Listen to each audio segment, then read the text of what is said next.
कुंभ एस्ट्रोभिंड के प्रिय दर्शकों, जरा ध्यान से सुनिए। ज्योतिष की एक बड़ी कहावत है, मशहूर कहावत है, ध्यान से सुनिए। राहु केतु के दोषों को शनि समाप्त कर देता है, यानी शनि के उपाय से राहु केतु के दोष कमजोर पड़ जाते हैं। शनि के दोषों को समाप्त करने के लिए मंगल के उपाय किए जाते हैं। मंगल के दोषों को समाप्त करने के लिए सूर्य के उपाय किए जाते हैं। सूर्य के दोषों को समाप्त करने के लिए चंद्रमा के उपाय किए जाते हैं।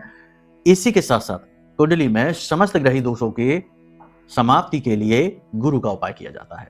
लेकिन यदि गुरु का दोष उत्पन्न हो जाए, जैसे गुरु चांडाल हो जाए, गुरु केतु से ग्रसित हो गया, नीच हो गया, वक्री हो गया, तो गुरु के दोषों को समाप्त करने के लिए गुरु का ही उपाय किया जाता है।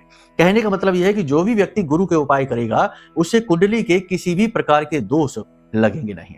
यहां पर शुक्र रह गया है, शुक्र के दोषों को भी समाप्त बुध के उपाय से किया जा सकता है। ठीक है, तो यहां तक सारी बात आपने समझ ली है। अब इसका मूल क्या है, सार क्या है? मूल सार इसका यह है कि जो भी व्यक्ति गुरु के उपाय करता है उस व्यक्ति के ऊपर किसी भी ग्रह का दोष लगता नहीं है, प्रभाव उनका क्षीण हो जाता है, कमजोर हो जाता है।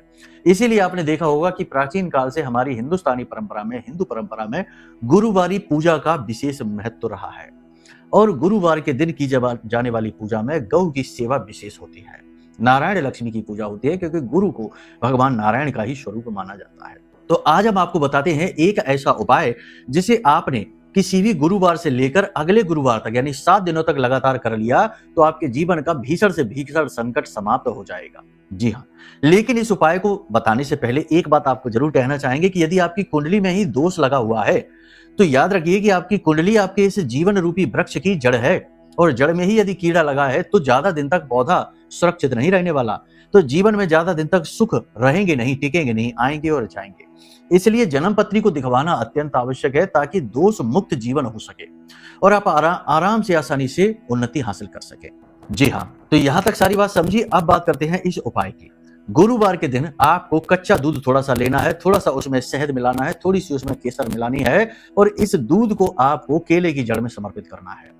विशेष नियम यही है कि सुख शांति के साथ बैठना है और वहीं पर बैठकर ओम नमो भगवते वासुदेवाय द्वादशाक्षर मंत्र है, इसका लगातार 15 से 20 मिनट जाप करना है। गौ की सेवा करनी है। गौ को हल्दी की लोई, जो आटे की लोई होती है, उसमें थोड़ी हल्दी लगाकर वह लोई गाय को खिला देनी है। इस प्रकार से आपको यह पूजा करनी है। विशेष विधि विधान अगले कार्यक्रम में बताएंगे। फिलहाल इसे प्रारंभ करिए, 7 दिन के अंदर अंदर रिजल्ट आपको मिलेंगे। प्रेम से बोलिए जय माई की।